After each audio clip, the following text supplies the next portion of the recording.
اب نماز کے لیے اس کو بولنے کے لیے آئے, اذان کی آواز تو تمہیں آئی گئی ہوگی ہے نا, اور تم تو ہو 5 وقت کے جماعت سے نماز پڑھنے والے, تمہیں تو بولنے کی ضرورت بھی نہیں ہے نا. اب اس میں کوئی جملہ ایسا نہیں ہے جو مطلب یعنی اپنی لفظوں کے اعتبار سے شاید اس میں تانا ہو, لیکن انداز اور جو ہے نا اس کے ساتھ وہ اس کو تانا بنا دے گا, طنز تو ہے ہی, تانا بنا دے گا, مطلب اس کو نا اس کو تکلیف دے گا وہ جملہ. تو بھائی یہ غلطیاں نہ کریں, تانا گناہ کبیرہ ہے, ایک عام مسلمان کو تانا دینا گناہ کبیرہ ہے. پھر جو جتنا قریبی ہے اس کا اتنا زیادہ حق ہوتا ہے, اور پھر اولاد تو سب سے بڑی نعمت ہے, ہم اس سے بھی بات کر چکے ہیں. تو اولاد جو ہے وہ اس کو تانا دینا, وہ سارے یعنی کہ ان سب مسلمانوں, دیکھیں نا یہ لیول ہے نا, مسلمان ٹھیک ہے, اس کے اوپر پھر آپ کے قریبی پڑوس وغیرہ, رشتہ دار, پھر خونی رشتے, اور پھر آپ کے گھر کے اندر کے فیملی ممبرز ہیں, اور پھر اس میں آپ کے اہل و عیال اور والدین ہیں, ٹھیک ہے, بہن بھائی ہیں.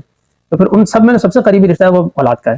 تو جو جتنا قریب ہے اس کا اتنا زیادہ حق ہوتا ہے, اس کے ایموشنز کا خیال رکھنا اتنی زیادہ ہماری ذمہ داری ہوتی ہے.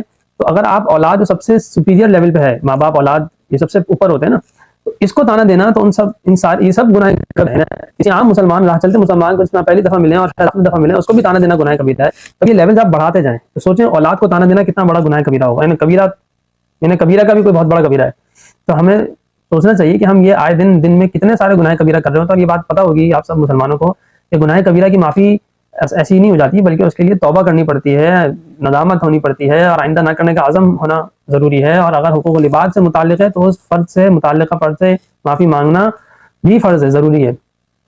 تو تانے دیے بغیر بھی نماز کا حکم دیا جا سکتا ہے, اور جو طریقہ میں نے بتایا اس میں زیادہ چانسز ہے کہ وہ نماز کے لیے آپ کی بات مانے گا اور اٹھے گا اور نماز کے لیے چلے گا, چاہے وہ گیم ہی کیوں نہ کھیل رہا ہو. ٹھیک ہے, وہ گیم بھی چھوڑ دے گا, وہ یہ سارے کام کرے گا. تو کہنے کا مقصد یہ ہے کہ تانے نہ دیں. ٹھیک ہے, ایک گناہ کبیرہ کے اوپر آج ہم نے بات کی ہے, اور مزید پھر اس پہ ہم بات کرتے رہیں گے.